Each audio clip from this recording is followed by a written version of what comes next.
Okay, we're live. Hi, everyone. Welcome to this is actually a very special episode. This is day 485 of the lockdown, and it, it feels like that. I know it's not, but it feels like that. Gabby, tell everyone who you are. You have a tell them your name, tell them what you do. You have such a rich and storied past that I feel like if I try to do it, I wouldn't do it justice. So give us 30 seconds about yourself and tell us your story.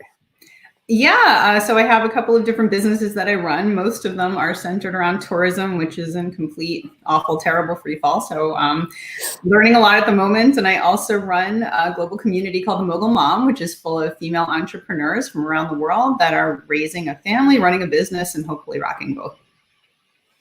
So let's talk about that for a second. You wake up one day, right, and you're having a day, and it's like a regular Tuesday, right? Like another, typical Gabby type day. And then 2 days later, every single client you have is on pause, right? What's the first thing that goes through your mind? It's complete panic. And then you start to look for the lessons. You say, okay, what have I been through before that was similar to this? And unfortunately in tourism, we have a lot of those. Ebola, SARS, H1N1, MERS, you name it. And we had advantages, like they were centralized. There was ignorance with geography. There was all these things we could play on to sort of bring things back. So we also we kind of said, all right, this is going to be okay. We'll figure out those points where we can sort of weave through and get through this.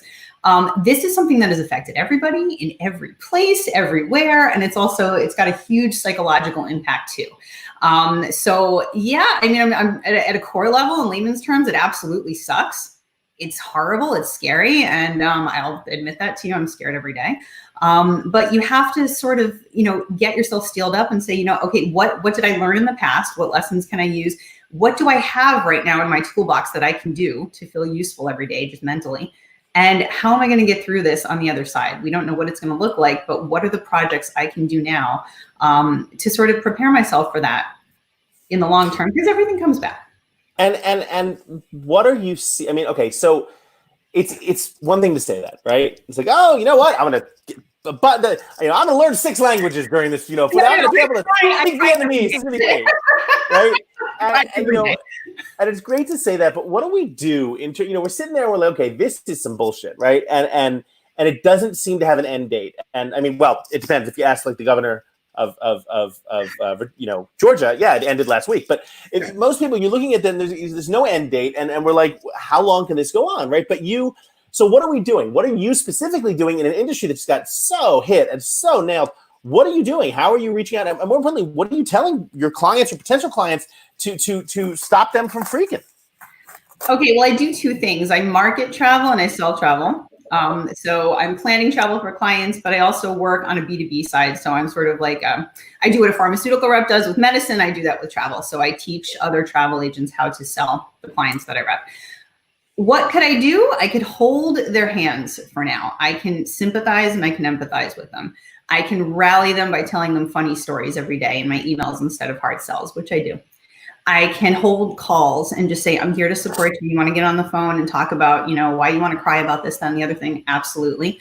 And with my clients, one thing that happens when this happens is that you learn really fast who your people are.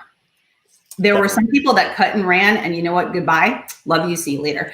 And most of them have been amazing. And I've had my clients come to me and say, I am with you through thick and thin. And that helps a lot, and that makes you want to work better. That makes you want to strive. But really you go through the period. It's like a death. I hate to say it. There's the mourning, there's the anger, there's the upset, there's the cry. And then all of a sudden there's, okay, we got to get up every day and there's going to be something moving forward, but you really can't do anything because nobody knows anything. Yeah. It's you can strategize, you can wonder, but right now all you can do is help people by getting them ready for recovery, by telling them stories, by helping them to dream, and also to help them get educated. And let's talk about that. Let's talk about the concept of, helping them get ready, right? When is it okay to help them get ready? I've had several people on my entrepreneur calls and things like that say, when is it okay to start offering my services again, right? And I've always said, offer them whenever you want, because if you're doing it under the guise of help and under the guise of empathy and under the guise of helping people get through this, and you're not selling, right? I cannot tell you how many LinkedIn emails I've had. If you're gonna have any benefit of this whole thing, I have called my LinkedIn list. I've dropped like 6,000 people, right? Because I'm getting, in this time, that's right. You should know about our outsourced services. I'm like, bye.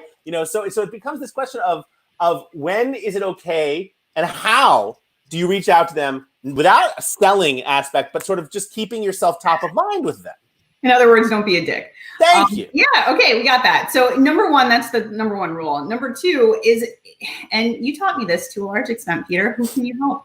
And you look around and you say, what do I have? Okay, what do I have? I have a great newsletter list. I have a wonderful, robust social media group, for travel agents. I have all of this stuff, and I have dynamic clients that have changed the game in this industry.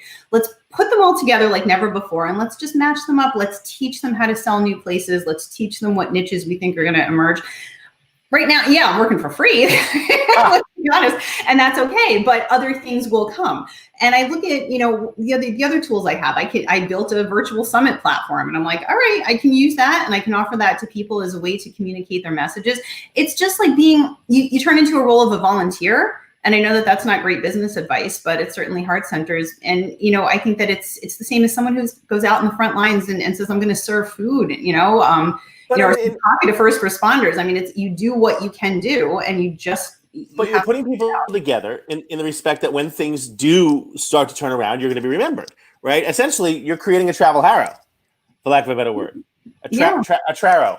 But, a traro, there you go. But, at some point, though, you do have to say, okay, as good as it is to help, I got to make some money because I got a mortgage, I got kids, I got whatever, a car payment, I got all these things. So what are you doing? How are you turning on the creativity in a time where, and I know we were talking about this, the premise that, you wake up, you go to sleep, you wake up again, you go to sleep, and the days just sort of merge into one, right? When does it become, the creativity comes when you're doing amazing things to begin with, right? So how do you get that creativity back? I think you engage in projects even if you think they mean nothing. I mean, for me, it could be as simple as, like creating a webinar for somebody and trying to dig deep into a new concept to sell. But it also could be, I think, you have to let the dust settle, as painful as that is, but I think it's important to diversify. Like I said, okay, no one makes, I don't even know what I do for a living. I have companies that are in travel, but I also have this Mogul Mom site. So all of a sudden, what the hell is happening? People are coming to me saying, women are shopping from home. I have a product. Can I pay you to advertise in your newsletter? So things, when you look at that kind of stuff, you're like, hey, I got this. And it goes back to that. I hate using the term side hustle, but I really think that if you're an entrepreneur, you have to have 5 freaking things in the iron all the time, and one of them will crack during that rainy day. And Mogul Mom is something I do as a passion project. I like helping women. I like helping moms. But all of a sudden that's turned into a bit of a revenue stream that I didn't see. So now I take it and I move forward with it. So that's what you do. I mean, and that's hard to do. It's a lot. I'm very busy most of the time, with work and stuff, but that's what you have to do. I just put this up there. Sarah Jane asks, what kind of deeds? I've been trying to figure out what kind of deeds I can do. Okay. Who's in your orbit and what are you really good at? What do you love to do and where can you help? Are you a great writer? Can you help someone brush up their copy on their website that's struggling? Could you, can't watch someone's kids right now. Is there anything you can do? Is there anything that you can send them privately if you know that they're financially struggling? Figure that out. But yeah, you can offer your services. If you're great at PR, maybe you can offer to pitch something for somebody who's not so great. Depends on what you're really good at. It's interesting. I'll tell you, there's a guy I know named James. I'm totally spacing on his last name now, but he's based in Australia, and he added me into a group he started when they started going on lockdown called Daily Bushwalk, and it's a funnier name than you'd think. But he lives in the middle of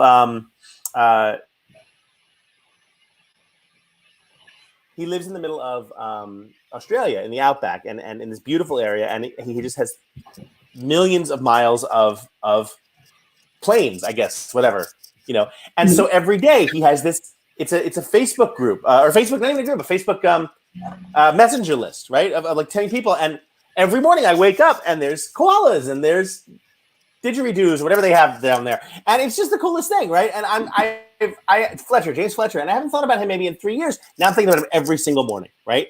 What can you do to get into someone's inbox or into someone's orbit by way of help, right? That brings them down.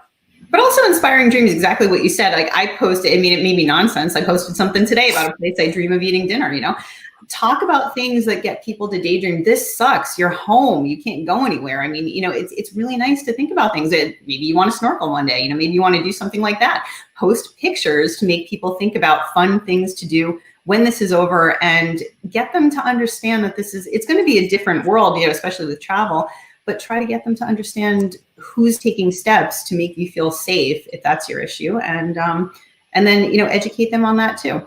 I think more people need to be urged to snorkel. Snorkeling's fun. One of the things that I've been able to do, living on the 56th floor here in Manhattan, I've been able to take videos of the rain, of the quiet streets. And I saw stars last night, right, in New York, which you don't see anywhere in New York City. And so just being able to take pictures and share that content, I don't think people realize just in their daily lives how much content they have around that they can share, because what they see is totally not what it might be the most boring. I look out this window at that same breakfast. Every morning I sit here at breakfast, I look out this window. But every time someone comes to my apartment for the first time, I'm like, oh my God, that's the most, I'm like, oh yeah, I know. But they've never seen it before, right? So what can you create? What content can you create that people enjoy? And also, how can you help people feel better? Like every day, my newsletter used to be a hard selling daily, let's go get them. And now it's just stories about what happens to me every day. And I'll tell you, like I did one the other day, I spilled oil on my kitchen floor. So I told the story about that. When I bent down to clean it, I found a piece of jewelry that my daughter and I were looking for. And I told that story and I'm like, all right, that sucked. It takes like hours. And I said, I cleaned it with bleach and this and that. So I got wonderful responses. And then I got one that said, you know what? You really shouldn't clean your floor with bleach. Okay, not my people. So this is actually really good. This shows you this is a really good shedding as well of who and what is not supposed to be in your life. So look at it in that way too. Let's go back to travel for a second. What do you see going on when travel comes back? Right. And obviously it will. You're not going to take. I mean, most people say if, and I love that. No. It's going to come. I mean, come on. It's travel. I've been on a plane for 6 weeks and I know. Not okay. But, when it does, what changes do you think? I saw an article today that the seats are going to be, they're looking at middle seats are now facing the other way. So please. But, what do you I think outlaw the middle seats to begin with? It'll go a lot easier. You're always up front. What are you worried about? But you're looking at United taking a $3 billion, or Delta taking a $1 billion hit, United taking a $3 billion quarterly loss. What are we looking at when things come back? Okay, I'm hoping people take a cue from places that are doing it correctly. I know, and I just spoke to Dubai today. Emirates is doing a finger prick blood test for everybody that really Dubai. That's amazing. I don't expect that everywhere, but that is something to aspire to. I think security is going to be strange. I think they're going to have to really work hard on how to control lines.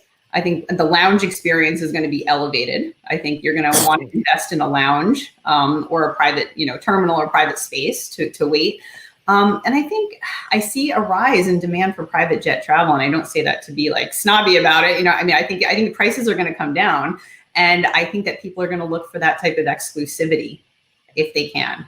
As far as travel on the ground, people are going to look for treks, hikes, wellness inspired, anywhere that is remote, anywhere that's away from people, chartered boats, those types of things. I sell a lot of safaris, so I think that's going to be an appeal.